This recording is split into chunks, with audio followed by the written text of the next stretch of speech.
Hello and welcome to Sleepy, Boring and Historic. I'm Stella, your guide through the quiet rhythms and remarkable stories of Britain's past. Today, we'll explore the Industrial Revolution, how steam, factories, and inventions reshaped work, cities, and everyday life across the nation. So sit back, relax, and let's step into industrial Britain together.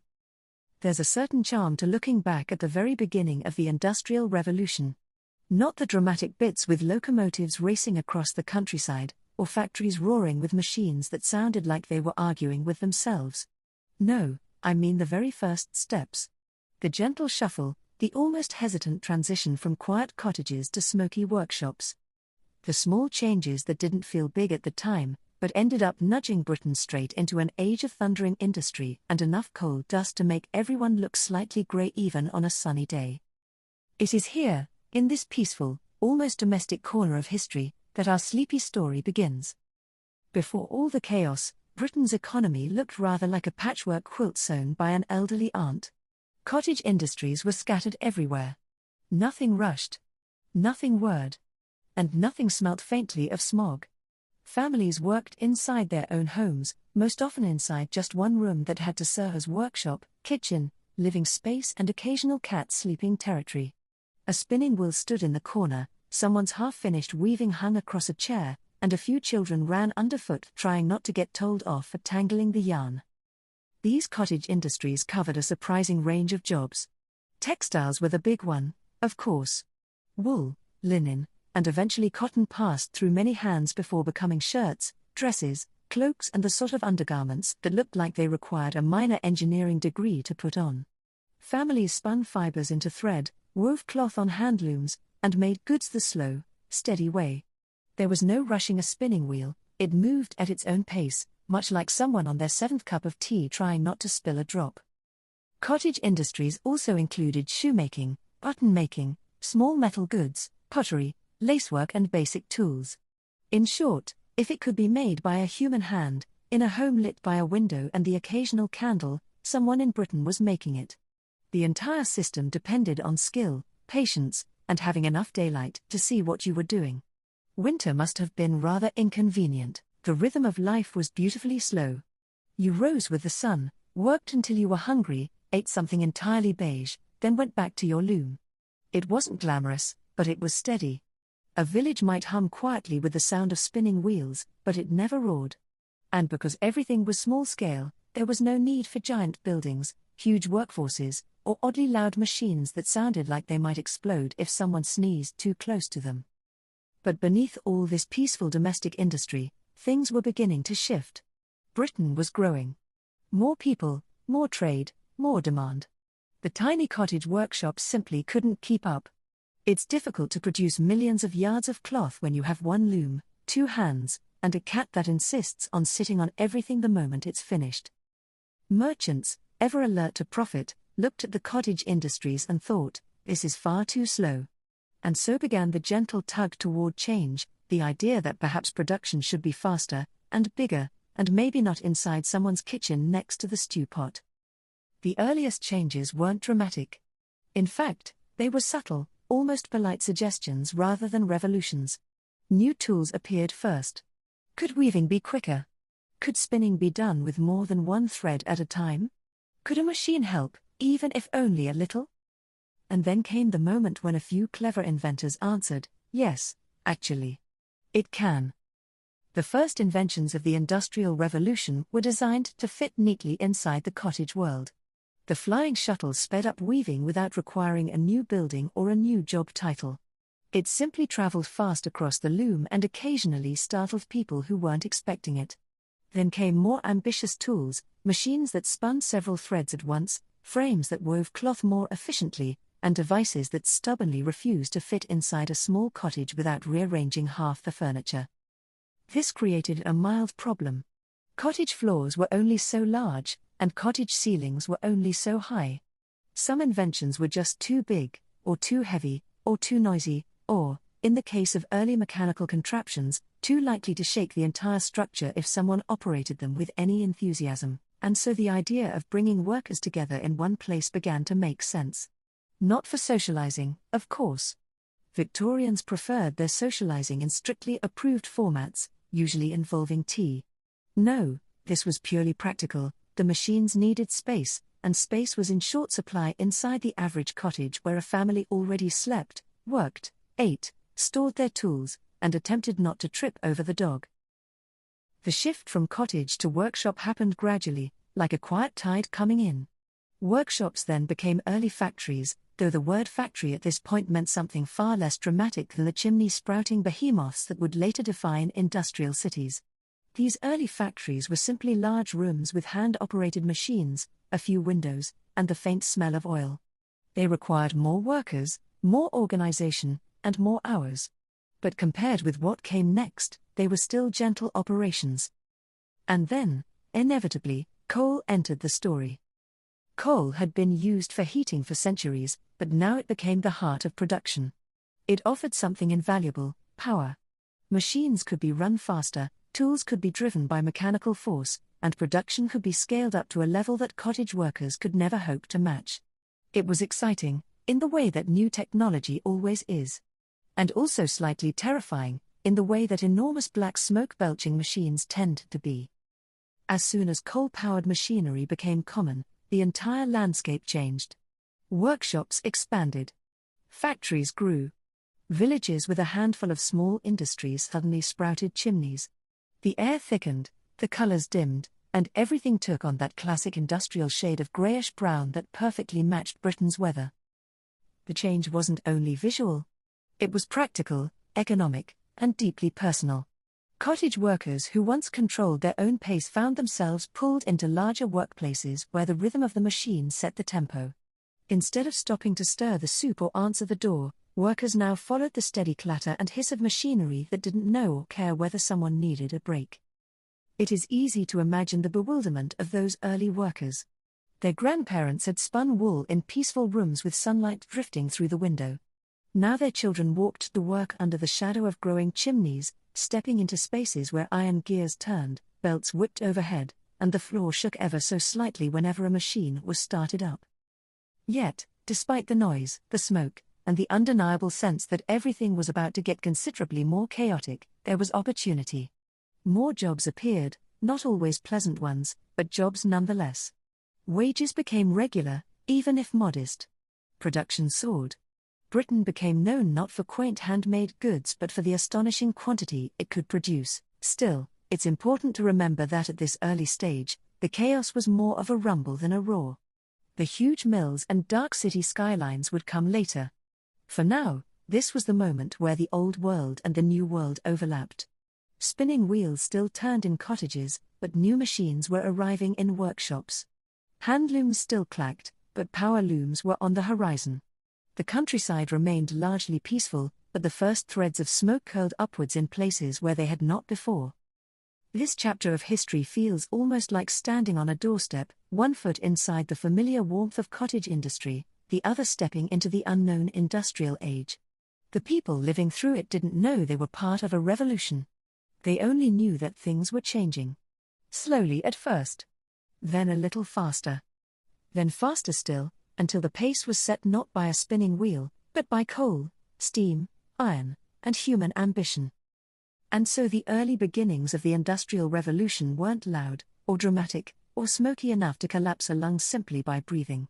Not yet. They started in the humble cottage. In the small workshop.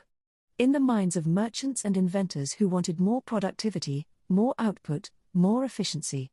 They began with quiet transitions, a shuttle here, a mechanical spinner there, until the gentle hum of cottage life slowly transformed into the relentless rhythm of industry. A rhythm that Britain would follow for more than a century. And with that, we close the door, softly, of course, on the early beginnings, pausing just before the real tempest of steam, coal and clattering machines arrives. Because once steam power takes center stage, things get quite a lot louder. Chapter 2. The Industrial Revolution, as we have seen, began quietly in the cottages and small workshops of Britain. Yet the very heartbeat of industrial change was not wool, cloth, or handmade tools, it was steam. The steam engine did not arrive with fanfare or parades. It crept into factories, workshops, and mines almost imperceptibly at first. But when it arrived, it changed everything: work, wealth, transport, and the very rhythm of daily life. Imagine, if you will, a dark, damp coal mine in the early 18th century. Miners chisel rock and lift buckets of water and ore with bare hands. The air is thick with dust. Every hour is a struggle against gravity, water, and exhaustion. It is here, underground, that one of the first practical uses of steam would emerge. The problem was simple: if exhausting, mines frequently flooded. Miners and engineers sought a way to remove water more efficiently than the bucket and pulley method. Enter Thomas Newcomen, whose engine, developed in the early 1700s, did not roar like the engines we imagine today. Instead, it huffed and puffed in slow, deliberate motions. It used steam to create a vacuum, moving a piston up and down, which in turn powered a pump to drain water from mines. To the miners, it was miraculous. They no longer had to rely solely on human strength, though the engine itself required constant attention and copious amounts of coal. Newcomen's engine was large, slow, and inefficient by modern standards, but it was revolutionary for its time. It proved that a machine could harness natural forces, in this case, the expansive power of steam, to perform work previously done only by human or animal strength. Its steady, rhythmic pumping sound must have been oddly hypnotic in the otherwise grim and silent mines. One could imagine a miner pausing for a moment, wiping soot from his brow, listening to the machine's gentle thump, and thinking that perhaps the world was quietly shifting beneath his feet. Soon after, James Watt arrived on the scene. Watt, an inventor and engineer of considerable patience and curiosity, noticed that Newcomen's engine wasted a lot of energy. Every cycle required reheating the same metal again and again.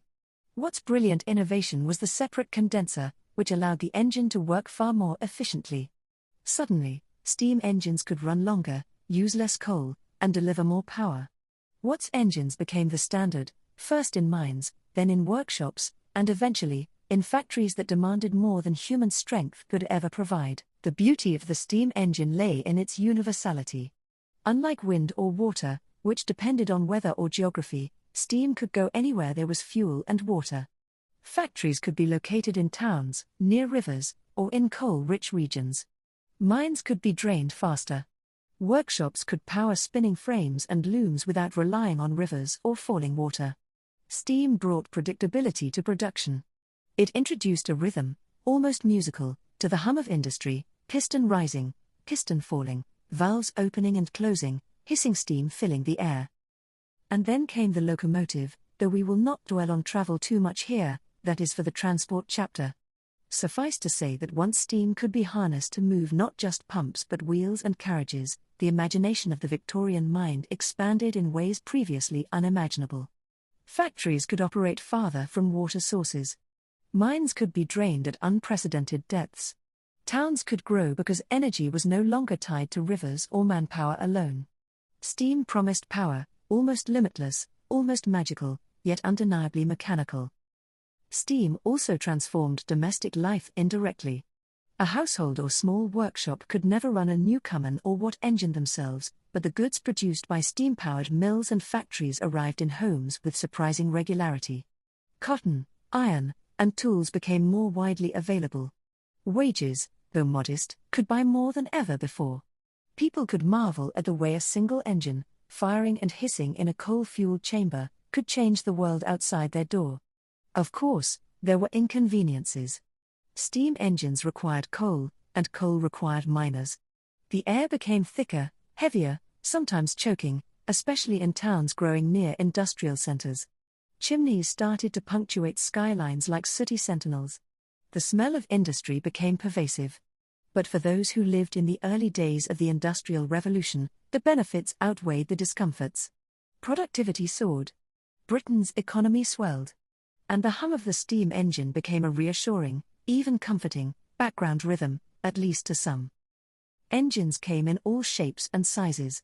Some were enormous, filling entire workshops. Some were smaller, designed for workshops or textile mills. They ran on pistons, beams, and cylinders. They hissed, gurgled, and occasionally exploded in a spectacular, though fortunately rare, display of fire and steam. Workers learned to respect them. They learned their moods, their quirks, their temperamental bursts of energy. A well-tuned engine could be a gentle giant, a poorly maintained engine could be a terrifying monster. The impact of steam extended beyond factories and mines. Water had previously powered mills, but rivers could not be moved. Steam could. Industry was freed from geography. Entrepreneurs could build where they wished, provided they had access to coal and water. The engine became a symbol of human ingenuity, a mechanical extension of mind and muscle, quietly reshaping the landscape. And there was poetry in the rhythm. The slow, deliberate motion of pistons reminded workers and engineers alike that the world was no longer entirely dependent on human strength or wind or water. There was a new order. Steam dictated its own tempo, a tempo faster than spinning wheels, faster than water wheels, and yet, for those who worked alongside it, steady enough to lull the mind into contemplation. One could imagine sitting in a workshop, listening to the steady huff of an engine, feeling both dwarfed and uplifted by its presence, and thinking, yes, this is progress. Steam power did not just drive machines, it drove ambition. It encouraged experimentation. It fostered the rise of engineers, inventors, and industrialists who looked at pistons and boilers and asked, what else can we do with this? And thus, the world of production, wealth, and work was quietly transformed, not by revolutionaries, but by engineers and mechanics, and the gentle insistence of steam itself. By the end of the 18th century, steam had moved from mines to mills, from workshops to factories. It had proven itself reliable, adaptable, and immensely useful. It had transformed the relationship between man and machine, and between industry and society. And although coal smoke, hissing pistons, and hot metal might have been intimidating at first, the promise of steady, controllable power was irresistible. To stand beside a steam engine in its early days was to witness the dawn of a new age. The air smelled of coal, metal, and possibility. Hissing valves and rising pistons created a mechanical heartbeat, slow and constant, that seemed to echo across towns and hills. And as that first generation of workers, engineers, and inventors looked on, few could have imagined just how far the rhythm of steam would carry them. Steam power did not merely make industry more efficient. It made Britain itself more powerful, more connected, and more ambitious. The engine's pulse was the pulse of a nation awakening to possibilities never before considered. And yet, for all its power and promise, steam was still, at its heart, quietly, methodically, obediently mechanical, a gentle giant coaxed into life by human hands and human ingenuity. And so we leave our early steam engines here, quietly huffing and puffing, changing the rhythm of life in ways both subtle and enormous. Next, we will explore how factories and workshops grew around these engines, and how the smoke and clatter began to reshape the cities themselves. But for now, let us linger beside the warm, hissing, steady heartbeat of early steam, and imagine the world as it might have felt to the first people who worked alongside it. Chapter 3. Before the rise of steam-powered factories, work had a certain gentle rhythm. Families spun thread in cottages, hand-weaved cloth, or hammered out metal in workshops. The pace was steady, determined by sunlight, the weather, and occasionally the cat sleeping across the loom. But once steam and coal began to dominate, a new type of workspace appeared, the factory. Unlike cottages, factories were large, noisy, and sometimes overwhelming. They had high ceilings, rows of machines, and walls lined with belts, gears, and clanging metal. They were temples of productivity, built not for comfort, but for efficiency. Entering a factory for the first time must have been a sensory experience. The smell of coal smoke mixed with hot metal and oil. The hiss of steam engines and the rhythmic clatter of looms created a steady, almost hypnotic background. Workers moved in coordinated patterns, their hands and feet keeping pace with the machines that dictated the tempo of the day. In some mills, the noise was so constant that it dulled the mind and made conversation almost impossible. One might lean toward a colleague to whisper, only to find the words swallowed by the machinery. Factories varied in size and purpose. Textile mills were among the largest, filled with spinning frames and power looms. Rows upon rows of spinning machines, their moving parts lined with oil and constantly spinning thread, made the building feel alive. The floors shook faintly with the motion of the machinery, the air was thick with fibers, and the noise made clocks seem almost irrelevant. Everyone in the mill had a role. Some tended the machines, making sure threads didn't snap. Others carried raw materials from one station to another. Supervisors walked the aisles, watching, ensuring the tempo never faltered. Precision was vital. One misstep could halt an entire machine, wasting hours of work. The workday was long. Sunlight had little bearing on the hours. The factory ran as long as the engine could be fed with coal. For many, a day could stretch from 6 in the morning until 7 or 8 at night, punctuated by brief breaks. Meals were taken on benches or in corners, often cold and hurried. Simple bread, cheese, or porridge sustained the body while the mind remained alert for snapping threads, errant gears, or the occasional unexpected hiss from a steam cylinder. Factories required strict discipline. Owners and managers demanded obedience and efficiency, often enforcing rules with severity. Children and adults alike learned quickly to respect the machines and the schedule. Any delay, any distraction, could be costly, both for the owner's pocket and the worker's livelihood. Accidents were frequent, fingers trapped in cogs, limbs caught under belts, eyes stung by flying debris. Safety was a concept, but not yet a priority. The machines did not care for humanity, they only did what they were built to do, relentlessly. The human element in factories was as important as the machines. Workers developed almost instinctive knowledge of their environment. They learned to move in harmony with the machinery, to anticipate its needs, and to adjust when something went awry. Senior workers often trained newcomers, passing down practical skills that could not be written in manuals. Teamwork became crucial. The entire factory was like an orchestra, with each person and each machine contributing to the overall rhythm. Despite the hardships, factories brought opportunity. Families who had previously labored in cottages could earn steady wages. Skills developed within the factory could lead to promotions, higher pay, or more responsibility. Workers took pride in their ability to manage the machinery, to produce goods efficiently, and to maintain the delicate balance of man and machine. The sense of accomplishment, though muted by exhaustion, was genuine. Factory architecture played a role in daily life. Large windows allowed light to enter, but in winter, frost sometimes coated the panes, making interiors cold and dim. Tall ceilings helped vent steam and heat, yet the air often remained heavy with fibers, smoke, and the smell of burning coal. Floors were made of hard wood or stone, worn smooth by the steps of hundreds of workers. Stairs creaked under the weight of boots and clogs. Every surface seemed alive with history and labor. Child labor was widespread in factories. Children were nimble, small enough to reach parts of machines that adults could not, and often worked for lower wages. They learned the pace of the machines quickly, sometimes too quickly. Injuries were common. Yet children also found companionship in the bustling work environment. They shared stories, jokes, and small acts of rebellion, a fleeting smile amidst the clamor of looms and spinning wheels. Factory owners, focused on production, often turned a blind eye to minor infractions. As long as work continued, women made up a significant portion of the workforce. Their tasks varied depending on the type of mill: tending looms, cleaning machinery, preparing fibers, or finishing textiles. Women moved with quiet efficiency, balancing strength and precision.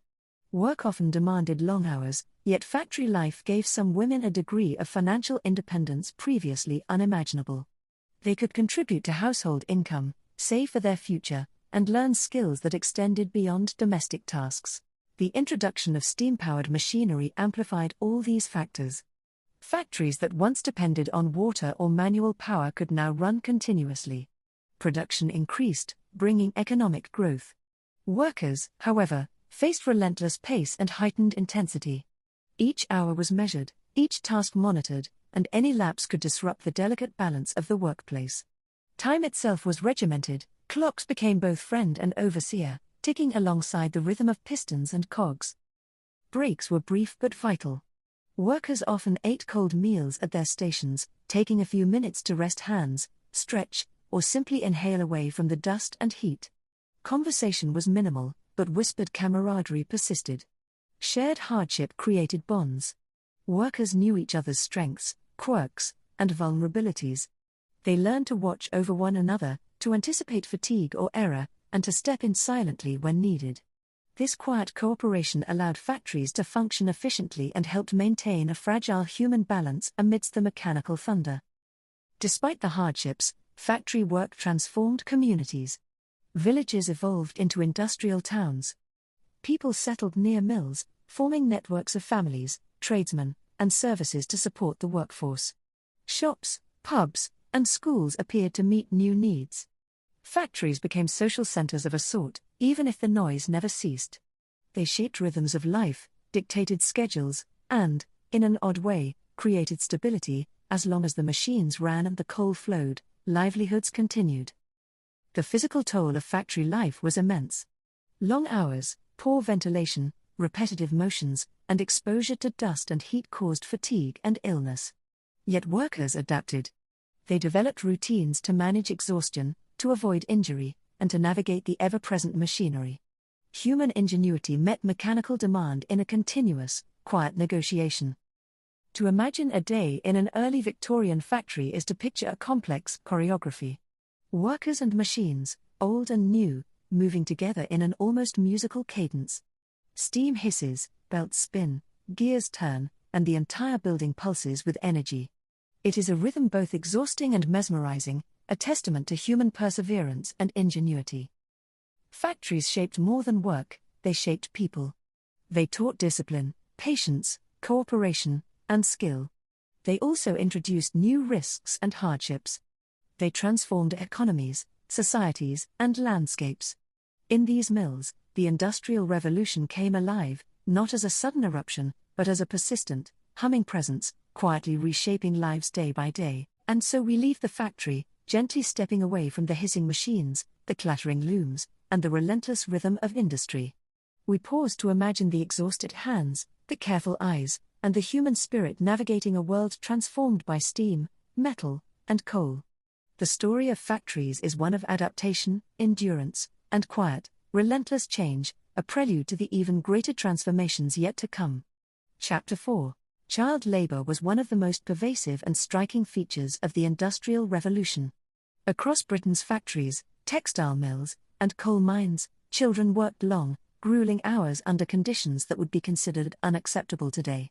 From the age of 5 or 6, many children were drawn into industrial labor, performing tasks that required agility, small hands, and endurance.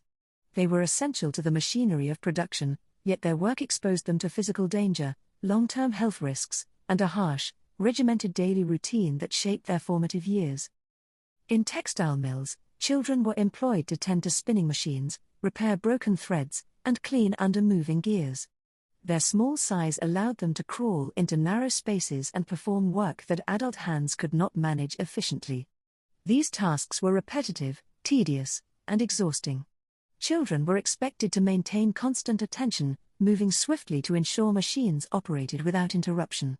One misstep could result in injuries ranging from bruised or broken fingers to more serious accidents, including amputations. Mines were equally unforgiving.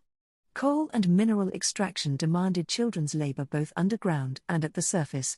In cramped, dimly lit tunnels, small hands guided carts of coal, sorted mineral deposits, or assisted older workers in tasks requiring dexterity. The tunnels were damp and poorly ventilated, filled with dust, soot, and the constant threat of flooding or collapse. Children often spent hours in near-total darkness, guided only by small lamps or candles, navigating treacherous terrain with remarkable skill and endurance. Long working hours were a defining feature of child labor. A typical day lasted 12 to 14 hours, with work beginning early in the morning and continuing until evening, 6 days a week. Breaks for meals were brief, and sleep was scarce. Children were expected to maintain productivity throughout the day, often carrying out physically demanding tasks while battling fatigue. Education was largely absent, though some children attended Sunday schools or received minimal instruction, usually focused on reading, writing, or religious study. For many, industrial labor replaced childhood altogether. Health consequences were severe and widespread. Textile mills filled with fibers, dust, and lint caused respiratory ailments and eye strain. Coal dust in mines led to chronic coughing, lung damage, and long-term health problems.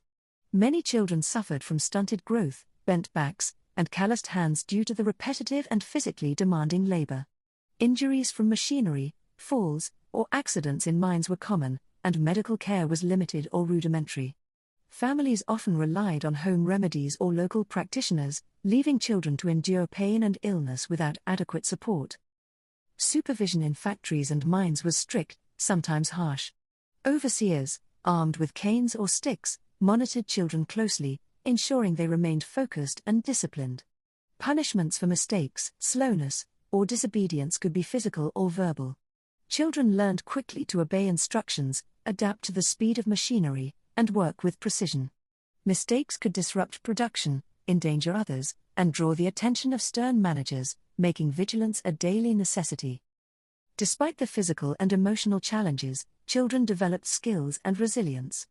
They learned to operate machines with care, navigate complex industrial environments, and anticipate the demands of supervisors.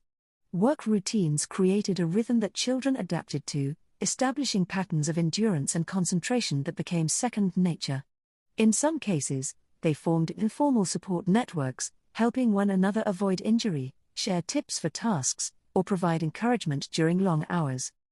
Economic necessity drove much of child labor. Families in working-class communities relied on the wages that children contributed, often forming a critical part of household income. Even small earnings were significant, and parents sometimes viewed industrial work as a pathway for children to learn skills and contribute to the family. Yet this economic rationale often conflicted with the welfare and education of the child, creating tension between survival and well-being. Social reforms slowly emerged as the consequences of child labor became more visible. Reports by social reformers, journalists, and inspectors documented the harsh realities of factories and mines. Edwin Chadwick, Lord Shaftesbury, and others drew public attention to exploitation, prompting debates about morality, safety, and the rights of children. Early legislation, such as the Factory Act of 1833, began to limit working hours for children, set minimum age requirements, and mandated basic education. Enforcement was initially weak, but these measures marked the beginning of societal recognition that childhood should be protected. Cultural perceptions of child labor also evolved. While some contemporaries accepted children as part of the labor force out of economic necessity, others condemned the practice as cruel and exploitative. Literature, art, and journalism depicted the struggles of young workers, drawing attention to the human cost of industrialization. Authors like Charles Dickens highlighted the plight of child laborers in novels such as Oliver Twist and David Copperfield, raising awareness among middle and upper-class audiences and fueling reform movements. The daily experiences of child laborers varied depending on industry, region, and family circumstances. In textile mills, children's work often centered on delicate tasks requiring dexterity and attention. In mines, physical endurance and courage were essential. Some children worked in domestic service, laundries, or small workshops, blending industrial labor with traditional forms of employment. Across these environments, children endured long hours, strict oversight, and exposure to physical, emotional, and environmental hazards. Despite the challenges, child laborers contributed significantly to Britain's industrial expansion. Their labor enabled increased productivity, faster production cycles, and greater output across textiles, coal, and other industries. Small hands were integral to the machinery of progress, even as they bore the burden of industrialization's demands. The resilience, skill, and adaptability of these children were remarkable, though often unrecognized at the time. Health, safety, and welfare gradually became central to reform. By the mid-19th century, legislation improved working conditions, reduced hours, and required schooling. Organizations such as the Ragged Schools movement provided education and support for working children, emphasizing literacy, morality, and practical skills. The recognition that children were vulnerable, yet capable contributors, shaped early labor policies and set the stage for modern child protection laws. The story of child labor during the Industrial Revolution is a study in contrasts, vulnerability and resilience, exploitation and contribution, danger and skill. Children worked under harsh conditions that demanded strength, focus, and endurance, yet they also developed expertise, adapted to complex machinery, and played a crucial role in sustaining industrial Britain. Their experiences are a reminder that industrial progress was powered not only by coal, steam, and machinery, but by human hands, often small, young, and enduring. Looking back, Child laborers of the Industrial Revolution left an indelible mark on society. Their labor, struggles, and adaptation influenced reform, inspired literature, and shaped the social consciousness of Britain. The harsh realities they endured prompted societal reflection, gradually leading to protections and educational opportunities. Their story is both a testament to human resilience and a sobering reminder of the human cost of progress, anchoring the Industrial Revolution in lived experience, not just mechanical achievement. Chapter 5. Before the Industrial Revolution, Britain's landscape was dotted with small villages, market towns, and pastoral expanses where smoke rose only from the occasional hearth or baker's oven. Life moved at the pace of seasons and sunlight. Children played in fields, livestock wandered along paths, and rivers ran clean. But as factories grew, powered by steam and coal, people followed the work. Slowly at first, and then in waves, villages transformed into towns, towns into industrial centers, and the countryside increasingly bore the mark of human industry. The migration was not optional. Employment opportunities were concentrated near factories, mills, and mines. Cottage industries could not compete with the sheer volume and speed of production made possible by steam-powered machinery. Families moved to be near work, often packing into crowded streets and hastily constructed housing. Within a generation, communities that had once been quiet and green became bustling, noisy, and densely populated. The transformation was dramatic. Narrow streets were filled with people, carts, and livestock, all jostling for space amid stone and brick buildings. Chimneys multiplied across the skyline, curling smoke into the air, giving the towns a permanent greyish tint. Air once fresh and sweet from fields and forests became thick with soot, coal dust, and smoke from countless fires burning day and night. The sun seemed weaker in these industrial towns, always filtered through layers of haze. Housing was the first challenge. Builders, pressured to accommodate the influx of workers quickly, constructed rows of terraces, often without consideration for sanitation or ventilation. Homes were small, frequently 1 or 2 rooms, shared by large families. Privacy was rare. Space was limited. And yet, despite the cramped conditions, families adapted. Furniture was multifunctional, cooking and sleeping took place in shared rooms, and neighbors became extensions of the household, helping care for children and share resources. Water and sanitation were major issues. Towns grew faster than the infrastructure could keep up. Rivers were used for drinking, washing, and waste disposal simultaneously, creating unhygienic conditions that contributed to disease outbreaks. Cholera, typhoid, and other illnesses were common. Public health systems were minimal at best, leaving residents to navigate the dangers of urban life largely on their own. Factories themselves shaped the rhythm of urban living. Work schedules dictated when streets became crowded, when carts moved supplies, and when children ran errands for families or employers. The sound of machinery, hammering, and steam engines spilled into the streets, blending with the voices of workers, street sellers, and animals. Urban life became a constant chorus of human and mechanical activity, punctuated by the occasional whistle signaling the start or end of a shift. Children in urban areas were both workers and observers. They delivered messages, ran errands, and, in some cases, worked in factories themselves. Their play occurred in narrow alleys and between buildings, often improvisational and brief, shaped by the available space and the need to remain out of the way of carts and machinery. Yet life in these towns also offered social opportunities, networks of friends, shared games, and community bonds that helped people endure the hardships of urban living. Women carried a heavy load. In addition to domestic responsibilities, many women worked in workshops or factories, earning wages while managing households. Markets and shops catered to their needs, yet they faced long hours, physical strain, and limited personal freedom. Urbanization concentrated population, labor, and social activity into dense, demanding spaces. It reshaped gender roles, family dynamics, and daily routines in ways that would persist for generations. Economic opportunity drew people further into towns, yet it also created inequality. While factory owners and merchants amassed wealth, workers often lived hand to mouth. Streets were filled with a mixture of modest homes, cramped tenements, and occasional larger residences of those who had prospered. The contrast was stark. Wealth and poverty existed side by side, visible in the architecture, clothing, and daily routines of residents. Transportation within towns became more structured and urgent. Roads and lanes were crowded, requiring careful negotiation by carts, pedestrians, and workers moving between homes and factories. Markets, public houses, and social spaces adapted to serve the growing population.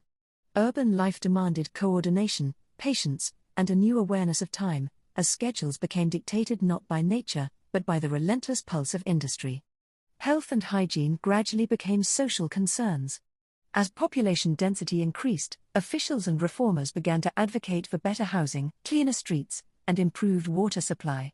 Sewers were constructed, public baths introduced, and medical interventions slowly became more accessible. Still, early industrial cities remained harsh environments, where survival required resilience, resourcefulness, and community support. Urbanization also altered social structures. Traditional village hierarchies gave way to new systems of work and economy. Neighbors became co-workers, communal rituals of rural life were replaced by factory schedules and town markets. Social mobility, though limited, became possible through steady work, entrepreneurial efforts, or skill acquisition. Education, while still restricted for many, began to expand as urban centers developed schools and literacy programs to serve the growing population. By mid-century, the urban landscape of industrial Britain had permanently changed. What were once peaceful villages were now vibrant, crowded, and noisy towns. Chimneys dominated skylines. Streets buzzed with the constant activity of people, carts, and animals. Factories released steam and smoke, shaping not only the air but the rhythm of life. Life in these cities was intense, exhausting, and filled with both opportunity and danger. Yet, amid the challenges, communities endured. People adapted to narrow housing, poor sanitation, long workdays, and the omnipresent smoke. They created support networks, found moments of leisure, and maintained traditions where possible. Urbanization did not simply displace rural life, it transformed it, blending continuity with change, and forging new patterns that would define modern Britain. Children grew up knowing streets as play spaces, routes to school or work, and avenues for socializing. Adults learned the art of managing households, jobs, and social obligations in tight quarters. Factories, shops, and markets became central points of life, and the rhythm of the city, hisses of steam, clatter of wheels, calls of street vendors, set the tempo of daily existence. Urbanization illustrates the profound human impact of industrial growth. It reshaped landscapes, altered routines, and demanded adaptation. Britain's cities became engines of economic progress, yet required human resilience to function. The story of urban life during the Industrial Revolution is one of persistence, endurance, and the quiet negotiation between people and the spaces they inhabited. As we step back from these early industrial towns, we can picture streets teeming with life, the faint scent of coal in the air, and chimneys curling smoke against the sky. Villages had become cities, and people, workers, children, women, and men, had become the living rhythm of the Industrial Revolution. Their daily lives, mundane yet extraordinary, remind us that urbanization was not just about buildings or factories, but about the people who inhabited them, adapted to them, and helped shape the modern world. Chapter 6. Industrial towns brought opportunity, wages, and new social structures, but they also brought something far less welcome: disease and poor sanitation. Before factories, villages relied on wells, rivers, and natural drainage. Human and animal waste was limited in volume and dispersed across open fields. People could drink, wash, and cook with water that was often clean. When towns grew suddenly during the Industrial Revolution, this delicate balance vanished. Water became a central concern. In industrial centers, wells were contaminated by surface runoff, cesspits, and overflowing sewers. Rivers were frequently used as dumping grounds for waste, both human and industrial. Children drank from these sources, unaware of the microscopic dangers. Women washed clothes in the same rivers that carried waste from upstream workshops and homes. Illness spread silently through the air, water, and soil, as people attempted to maintain daily life amidst overwhelming filth.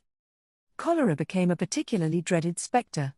Epidemics swept through industrial towns with frightening speed, often killing hundreds or thousands in a matter of weeks. Symptoms were harsh: vomiting, severe diarrhea, dehydration, and sometimes death within days. Families watched helplessly as loved ones succumbed to a disease that seemed almost invisible, transmitted through water they had relied upon for centuries. The medical understanding of cholera was rudimentary, the concept of germs did not exist yet. Doctors and midwives could offer little beyond care, comfort, and hope. Typhoid, smallpox, and tuberculosis were also rampant. Cramped living conditions, inadequate ventilation, and poor nutrition exacerbated the spread of disease. Tenement houses, often with multiple families sharing a single room, became hotbeds for infection. Smoke from chimneys and factories further compromised air quality, coughing and wheezing becoming part of daily life. Children, already weakened by long hours in factories or mines, were particularly vulnerable. Sanitation infrastructure struggled to keep up with population growth. Streets were often unpaved, muddy, and clogged with waste. Garbage piled in corners, attracting rats and other vermin. Sewers, where they existed, were inadequate for the volume of waste. Public health reform was slow, often reactive rather than proactive. Officials introduced measures like street cleaning, public baths, and piped water gradually, but by the time many improvements were implemented, generations had already endured the consequences of poor sanitation. Personal hygiene was difficult. Baths were infrequent, soap was costly. Clothes, washed in shared tubs or rivers, could not remain clean for long. Fleas and lice were common companions, spreading discomfort and disease.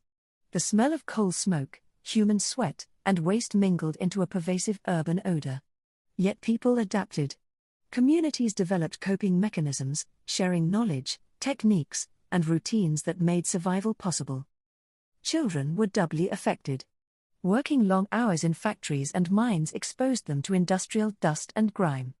Returning home to cramped, unsanitary housing increased their risk of illness. School attendance was limited, leaving education a secondary concern to survival and income. Those who survived childhood diseases often carried lasting health impacts into adulthood, weakened by years of exposure and fatigue. The medical profession was still developing. Hospitals existed but were limited, expensive, or socially exclusive. Poor relief often took the form of rudimentary care in workhouses. Midwives and local practitioners offered advice and treatment, but knowledge was inconsistent, and remedies ranged from practical to superstitious. Vaccination campaigns, such as for smallpox, began slowly, but acceptance was uneven, and resources were limited. Diet played a significant role. Factory and urban workers had access to more food than rural laborers in some ways, yet nutrition was still poor. Bread, porridge, and occasional meat formed the staples. Fresh fruits and vegetables were limited in industrial towns, particularly in winter. Malnutrition weakened immune systems, leaving populations more susceptible to epidemics. Even for those earning wages, money was often insufficient to afford a balanced diet. Public awareness of disease evolved slowly. The connection between filth and illness was observed but not fully understood. Reformers, philanthropists, and some enlightened officials began to advocate for cleaner streets, improved water supply, and better housing. Campaigns for public baths, sewer systems, and proper drainage emerged, often facing resistance due to cost or bureaucratic inertia. These efforts laid the foundation for modern public health systems but took decades to implement fully. The smoke and grime of industrial towns were more than nuisances, they were silent contributors to illness. Coal fires heated homes and powered engines but also fouled the air. Soot accumulated on walls, floors, and clothing. Children's lungs bore the brunt, often leading to chronic coughs, bronchitis, or more severe respiratory diseases. Adults, though hardened by exposure, were not immune. The industrial environment demanded adaptation but offered little respite from the physical toll of urban living. Workplaces themselves could be sources of disease. Factories were poorly ventilated, damp, and crowded. Textile dust, cotton fibers, and coal smoke permeated every room. Machines and floors were rarely cleaned thoroughly. Spindles, belts, and gears collected grime, creating hazardous surfaces. Workers developed routines to minimize harm, wiping hands, wearing makeshift coverings, and timing movements carefully to avoid injury or prolonged exposure to harmful elements. Despite these challenges, communities endured. People shared knowledge about safe water sources, home remedies, and strategies for coping with illness. Local markets offered fresh produce when available. Neighbors helped each other in times of sickness. The human spirit, resilient and resourceful, allowed urban populations to survive the hazards of industrialization even as disease remained ever present. Epidemics, while terrifying, also inspired reform. Governments began to recognize the economic and social costs of poor sanitation. Public health acts gradually emerged, requiring clean water, sewage systems, and regulations on housing. While implementation was slow, the principle that society could intervene to protect the health of its citizens gained acceptance. These early reforms were shaped by the harsh lessons learned in industrial towns, where disease and sanitation were constant companions. To walk through an industrial town in the early 19th century was to witness a delicate negotiation between survival and progress. Smoke hung in the air, children ran errands or worked alongside parents, and streets were crowded with carts, vendors, and pedestrians. Every corner carried potential danger: contaminated water, waste, disease, and the hazards of urban life. Yet amidst the filth and grime, people lived, adapted, and persevered. Health and sanitation in industrial towns remind us that progress is not without cost. Steam engines, factories, and urban growth brought wealth and opportunity, but also new risks. Daily life required vigilance, endurance, and cooperation.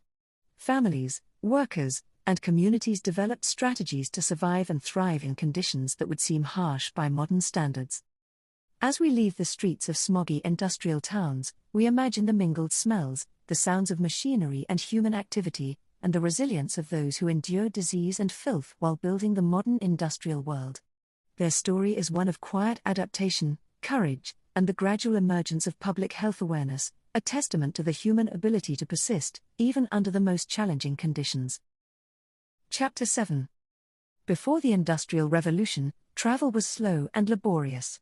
Roads were often little more than dirt tracks, winding through villages, fields, and forests. Carts creaked along rutted paths, horses labored under heavy loads, and rivers carried goods only where natural currents allowed. Journeys that today might take an hour or two could consume days, even weeks. Communication and trade were limited by these constraints, and the movement of people and goods relied heavily on stamina, weather, and a good deal of patience. The rise of factories, mines, and urban centers created a pressing need for more efficient transport. Goods had to move quickly from production sites to markets, raw materials from countryside to factory floors, and workers between homes and workplaces. Roads alone could not meet the demand. Canals were built, offering a watery solution. Barges carried coal, iron, textiles, and grain, gliding along man-made waterways with steady, if slow, reliability.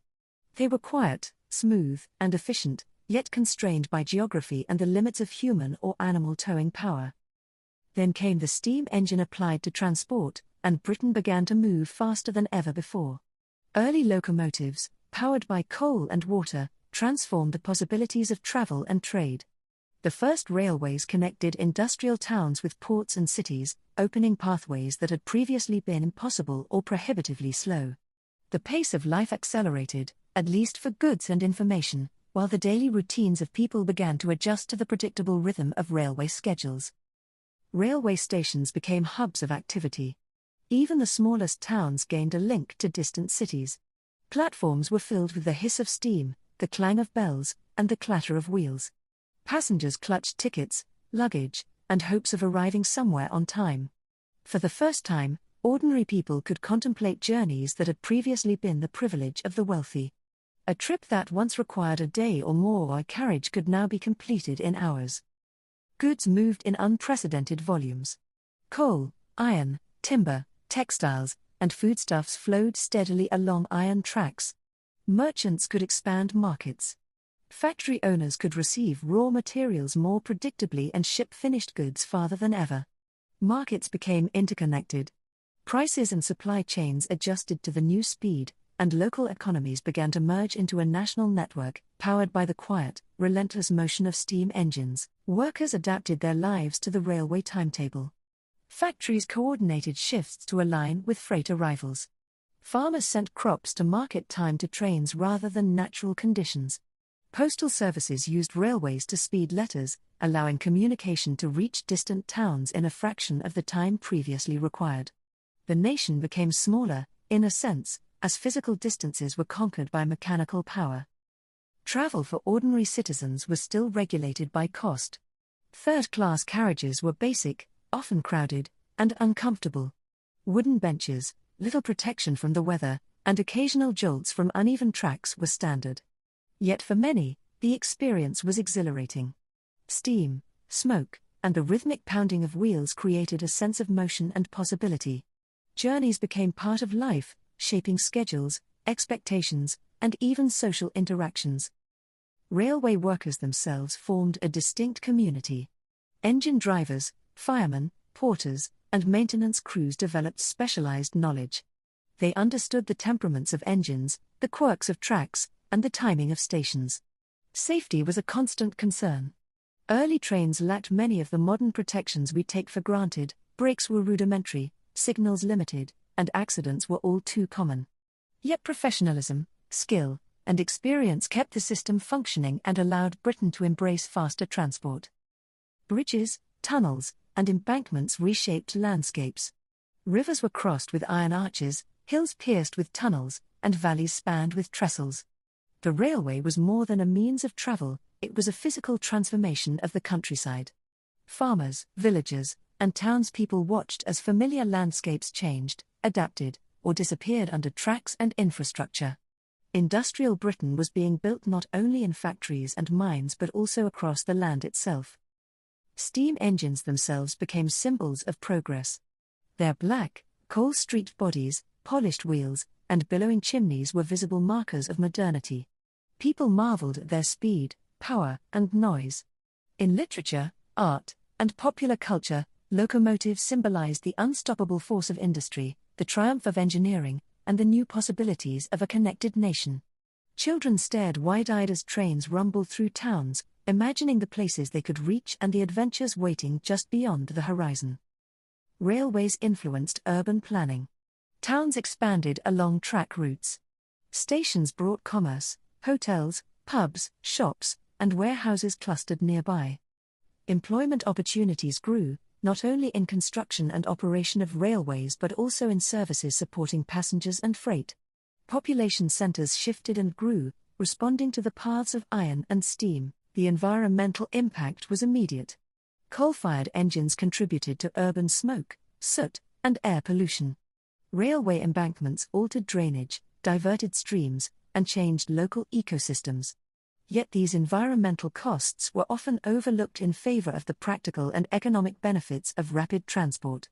Britain moved faster, and the price was written in smoke and altered landscapes. Railways also changed social interactions. People could visit relatives in distant towns, travel to markets, or attend cultural events previously unreachable. News traveled faster, ideas spread more quickly, and the sense of a national community strengthened. Patterns of daily life, work schedules, and even leisure activities adjusted to the predictability of steam-powered timetables. Railways enabled industrial growth on a scale previously impossible. Mines, factories, and mills could function efficiently when raw materials arrived reliably and finished goods reached markets promptly. Ports and cities benefited from increased trade. Industrialists and merchants became wealthier, communities more interconnected, and Britain increasingly dependent on the mechanical pulse of steam engines. Accidents remained a sobering reality. Boiler explosions, derailments, and collisions were part of the early experience. Regulations evolved slowly, balancing innovation with safety, but each mishap reminded the population of the power and unpredictability of this new technology. Workers and travelers alike learned vigilance, adaptability, and respect for the machines that carried them. In sum, the rise of transport and railways during the Industrial Revolution reshaped Britain in profound ways. It transformed the movement of goods, people, and ideas. It altered landscapes, economies, and daily life. It connected towns and cities, enabling a new national cohesion. It demanded new skills, schedules, and awareness from workers and citizens alike. And it left an indelible mark on the physical and social fabric of the country. As we step back from the rhythmic chug of locomotives, the hiss of steam, and the smoke curling from chimneys, we can imagine the bustling stations, the swaying carriages, and the determined workers who kept this system running. Transport and railways were not merely innovations, they were lifelines, shaping the pace, structure, and experience of industrial Britain, quietly carrying the nation into a new era. Chapter 8. The Industrial Revolution was a time of remarkable technological progress, but it was also a time of harsh working conditions. Factories, mills, and mines demanded the labor of men, women, and children under long hours, strict supervision, and often dangerous circumstances. The rhythm of life was dictated by the machines, and the human body and spirit were tested daily. Factories were loud, hot, and dusty. Textile mills, in particular, were filled with the constant hum of spinning machines, the clatter of looms, and the hiss of steam. Workers stood for hours, feeding threads into machinery, attending to mechanical failures, and ensuring that production quotas were met. Noise was relentless, and workers often suffered from hearing loss or migraines as a result. Despite these challenges, discipline and precision were expected, and mistakes were punished, sometimes harshly. Lighting in early industrial workplaces was dim. Factories relied on daylight streaming through windows or simple oil lamps. Poor illumination increased the risk of accidents, as hands and limbs navigated complex machinery. Dust and fibers filled the air, causing respiratory problems and eye irritation. Workers learned quickly to adapt, moving with caution and attention, developing skills that allowed them to function despite the constant sensory assault. Mines were even harsher. Coal, iron, and other minerals were extracted from deep underground, in cramped, dark tunnels. Workers faced damp conditions, poor ventilation, and the ever-present risk of collapse or flooding. Candles or small lamps provided feeble light, shadows danced on tunnel walls, and the constant sound of pickaxes, carts, and distant machinery echoed endlessly. The work was physically demanding, requiring strength, stamina, and endurance. In textile mills, the machinery itself posed dangers. Spinning frames, belts, gears, and rollers could easily catch fingers, clothing, or hair. Injuries were common, ranging from cuts and bruises to broken bones or amputations. Factory owners often employed children because their small hands could navigate tight spaces, but this meant exposing them to great risk. Safety precautions were minimal, as the priority was production, not protection. Working hours were long. A typical day could last 12 to 14 hours, 6 days a week. Breaks were brief and often taken while still tending machines. Mealtimes were short, hurried, and eaten in noisy, crowded conditions. Fatigue was constant, yet the industrial system depended on sustained labor. Workers adapted as best they could, learning routines, conserving energy, and pacing themselves to survive long days. Temperatures varied dramatically. Mills could be stiflingly hot in summer, as steam engines and machinery radiated heat, or bitterly cold in winter, when windows were left open for ventilation. Mines were consistently damp and chilly, with water seeping through rock and soil. Workers' clothing had to balance protection and mobility, but often fell short in either category. Exposure to extremes was accepted as part of the job. Supervision was strict and often intimidating. Overseers walked the factory floors with sticks or canes, enforcing order and punishing mistakes. Timekeeping was rigid, lateness or slow work could result in fines or reprimands. Workers learned to anticipate demands, manage fatigue, and maintain a constant focus on output. The psychological pressure was as real as the physical strain, creating a culture of vigilance, endurance, and quiet endurance. Health problems were widespread. Dust, fibers, soot, and coal permeated workplaces. Respiratory issues, chronic coughs, and eye strain were common. Injuries from machinery or falls occurred frequently. In mines, lung disease, deformities from physical strain, and injuries from accidents claimed the health and, in some cases, lives of workers. Medical care was limited, and many relied on home remedies or local practitioners. Survival depended on resilience, adaptation, and a certain acceptance of risk. Child labor magnified the dangers. Tiny hands attended machines, crawled through mines, and carried loads far beyond their size. Discipline was strict, and accidents were common. Yet families depended on the income, and children were taught to endure, adapt, and contribute. Their work was both a necessity and a training ground in precision, resilience, and endurance, albeit at great personal cost. Women's roles were equally demanding. In textile mills, laundries, and factories, women worked alongside men, often while managing households and caring for children. The physical labor was exhausting, lifting, bending, operating machinery, and enduring the heat, dust, and noise. Yet women's contributions were essential, forming the backbone of industrial production and domestic management. In mines, some women assisted in surface work, hauling, sorting, or supporting underground operations. Their presence was critical to efficiency, yet the work carried similar risks to that of men, compounded by societal expectations regarding domestic responsibilities. Long hours, physical strain, and exposure to harsh conditions were constants. Accidents were part of the daily rhythm. Machinery malfunctioned, scaffolding collapsed, mine roofs gave way, and carts derailed. Workers learned to anticipate hazards, develop safe practices, and look out for one another. Mutual support became a survival mechanism, as families and co-workers relied on each other to navigate the dangers of industrial labor. Work attire was functional but offered limited protection. Heavy skirts, aprons, caps, and boots provided some shielding, yet hair, hands, and limbs were often exposed. Children wore simple clothing, adults adapted what they could, and protective gear was rare. Adaptation, rather than safety regulations, was the key to surviving the workday. Fatigue shaped daily life. Workers arose before dawn, traveled to factories or mines, worked long hours, and returned home exhausted.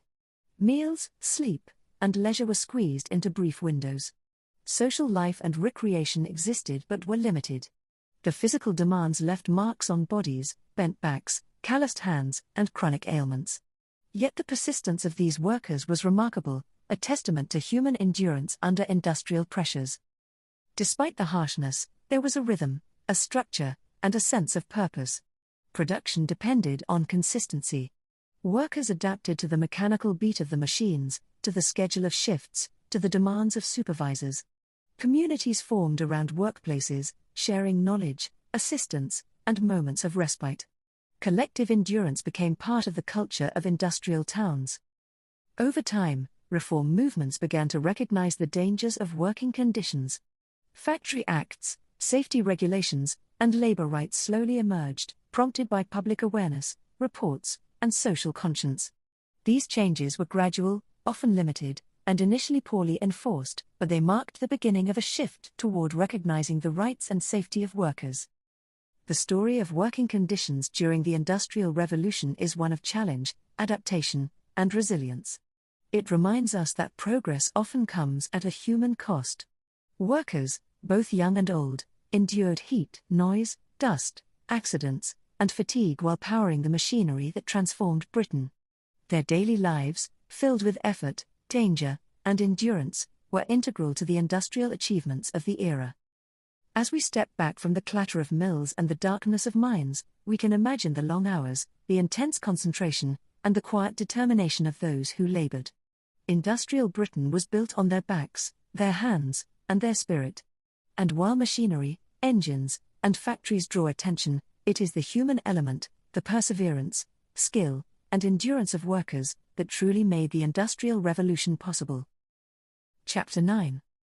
The Industrial Revolution was as much a revolution of ideas as it was of machinery. Inventions and innovations transformed production, transportation, and everyday life. Steam engines, spinning jennies, power looms, and mechanized tools reshaped how people worked, what they produced, and how quickly they could do it. The creative energy of inventors, engineers, and entrepreneurs propelled Britain into a new era of industry, leaving an indelible mark on society. Before these innovations, most production relied on human or animal labor. Textiles were spun and woven by hand, tools were manually operated, and transport was slow. Cottage industries thrived on skill, patience, and repetitive labor. Progress was gradual, measured in small increments.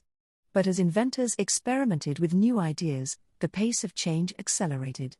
The world became faster, louder, and more efficient. The spinning jenny, invented by James Hargreaves in the 1760s, exemplified this shift. It allowed a single worker to spin multiple threads at once, dramatically increasing output. Suddenly, the demand for raw cotton soared. Weaving, once limited by the number of spinners, could expand, feeding both domestic and international markets. The jenny was simple in concept but profound in consequence, setting a pattern repeated by countless innovations. Richard Arkwright's water frame took the concept further, mechanizing spinning using water power. Factories harnessed rivers and streams to drive machines, producing thread faster than ever before. Factories became hubs of innovation, as inventors and investors sought methods to increase efficiency, reduce labor, and expand production. The landscape of work shifted from home-based crafts to centralized industrial production. Steam engines, improved by James Watt and others, were transformative. No longer dependent on rivers, factories could be located anywhere. Mines could pump water efficiently, freeing coal for fuel. Transportation became more reliable. Steam-powered machines across industries, multiplying human effort and enabling unprecedented output. The hum and hiss of engines became the soundtrack of industrial life, blending labor, ingenuity, and energy. Power looms revolutionized weaving. They required precision, skill, and careful attention, yet they allowed fewer workers to produce more cloth. Factories grew in size to accommodate these machines. The architecture of industrial buildings changed to suit production needs: high ceilings for ventilation, strong floors to bear machinery, and open spaces for efficiency. Inventions reshaped not only labor but the very environment in which it took place. Other industries experienced similar transformations. Ironworks adopted coke-fueled furnaces, producing stronger and more abundant metal. Coal mining became more mechanized. Chemical industries developed dyes, bleaching techniques, and acids that improved production. Agricultural innovations, such as seed drills and threshing machines, increased crop yields, feeding growing populations and freeing labor for industry. Each invention interconnected with others, creating a network of innovation that accelerated progress. Inventors were diverse in motivation and background. Some sought wealth, others fame, some practical solutions to persistent problems. Patents, rewards, and societal recognition encouraged experimentation. Workshops became laboratories, and trial and error was a common path to discovery. Innovations often spread quickly, as successful methods were copied, adapted, and improved, creating an ongoing cycle of development. The pace of innovation also created social consequences. Machines displaced some workers, while creating opportunities for others. Training became necessary, as workers learned to operate new equipment. Skilled labor adapted to oversee machinery, maintain engines, and ensure production quality. Education, apprenticeships, and hands-on experience became increasingly valuable. The economy evolved, demanding new forms of knowledge alongside manual labor. Everyday life benefited as well. Improved production methods lowered the cost of goods, making textiles, tools, and household items more accessible. Towns and cities saw a proliferation of manufactured goods, markets expanded, and shopping habits changed. Ordinary people could access products that had once been luxury items. Inventions reshaped consumption as much as production. Innovation was not limited to factories. Transportation benefited from engineering advances, canals, improved roads, and, eventually, railways. Communication improved through innovations in postal systems, printing, and early telegraphy. Industrial growth depended on a web of interconnected ideas, each feeding the next. Inventions multiplied both opportunity and efficiency across sectors. The environment, however, bore the costs. Factories and mines consumed natural resources, altered landscapes, and produced pollution. Rivers became conduits for industrial waste, smoke filled the air, and cities were thick with soot. Yet these consequences were often accepted as necessary by contemporary society, overshadowed by the promise of progress, profit, and power. Socially, inventions changed rhythms of life. Timekeeping became critical. Factory bells, work schedules, and transport timetables regulated daily routines. The relationship between humans and machines shifted, as laborers synchronized their movements with the predictable patterns of engines and tools. Precision, efficiency, and discipline became hallmarks of industrial labor. Innovation was cumulative. Each new invention built upon previous ones, creating compounding effects. Simple ideas, like a gear, lever, or steam valve, could multiply productivity when applied cleverly. Britain's industrial landscape was thus a testament not only to singular genius but to a culture that valued creativity, experimentation, and practical problem-solving. Inventors faced challenges too. Not all experiments succeeded. Machines failed, materials broke, and processes sometimes proved inefficient. Yet failures were educational. Adaptation, persistence, and incremental improvement was central to the industrial mindset. Trial and error guided inventors, workers, and managers alike, reinforcing a culture of continuous refinement. By the mid-19th century, industrial innovation had transformed society. Production was faster, economies larger, and the reach of goods broader. Urbanization, transportation, and daily life were shaped by machinery and technology. Education and skill requirements evolved. The physical, social, and economic landscapes of Britain bore the mark of human ingenuity applied at scale. Looking back, inventions of the Industrial Revolution were not just machines, they were agents of change.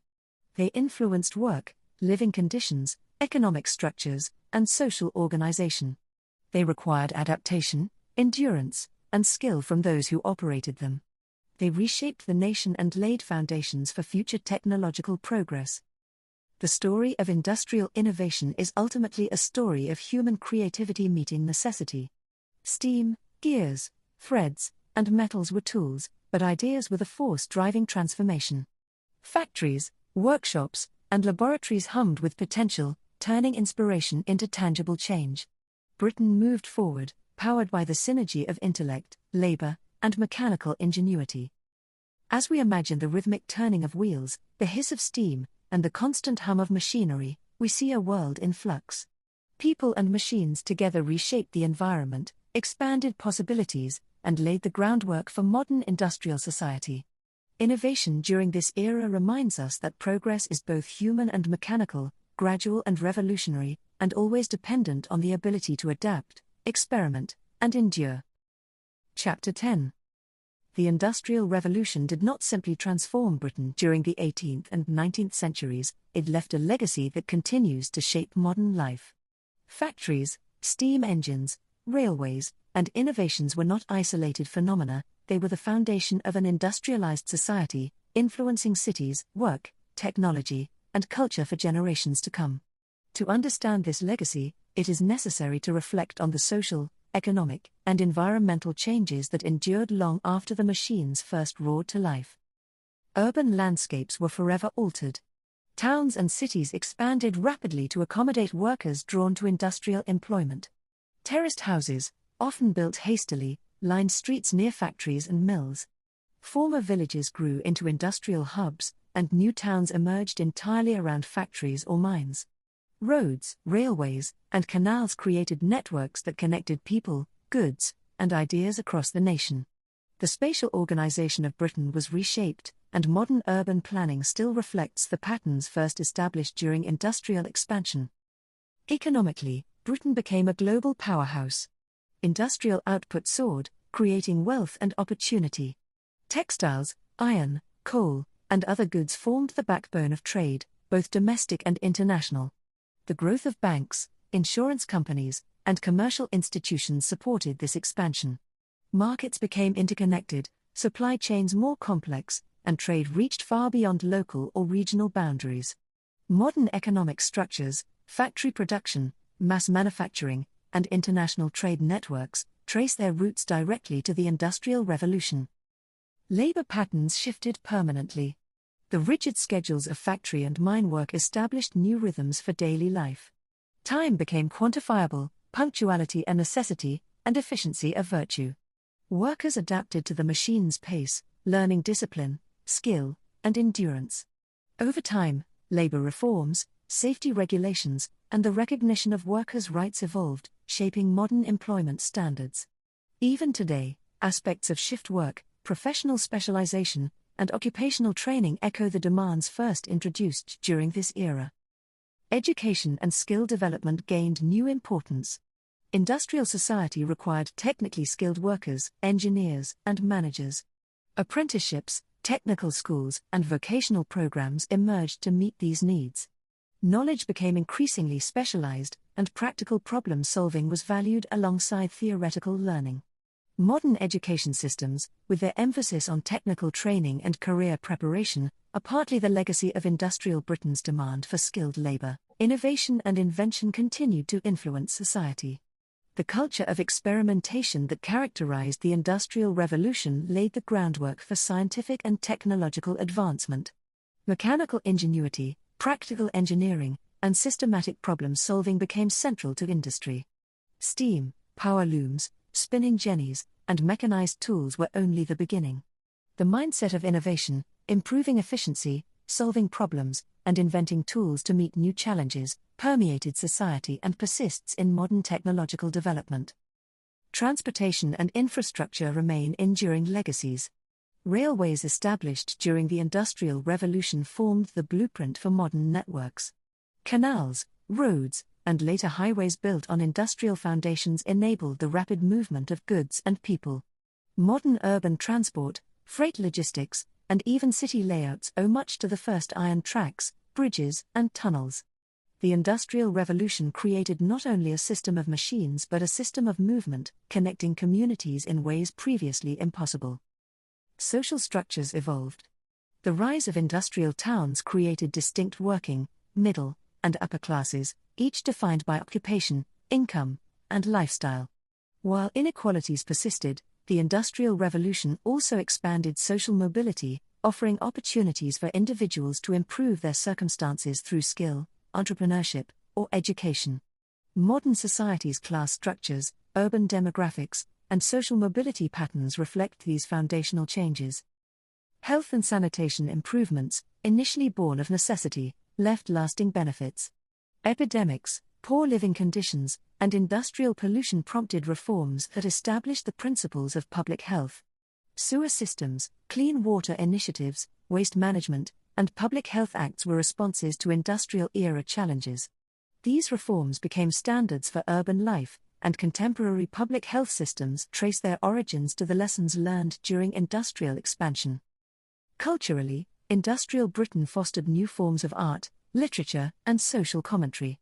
Writers documented the human and environmental costs of progress. Paintings captured factory interiors, railways, and urban landscapes. Music, theatre, and later cinema reflected industrial life, its struggles, and its triumphs. Modern cultural expressions, from literature to media, often explore themes first shaped by industrial society, work, technology, social change, and adaptation to rapid progress. Environmentally, the Industrial Revolution left a mixed legacy. Coal smoke, deforestation, and water pollution were immediate consequences, shaping the landscape and impacting public health.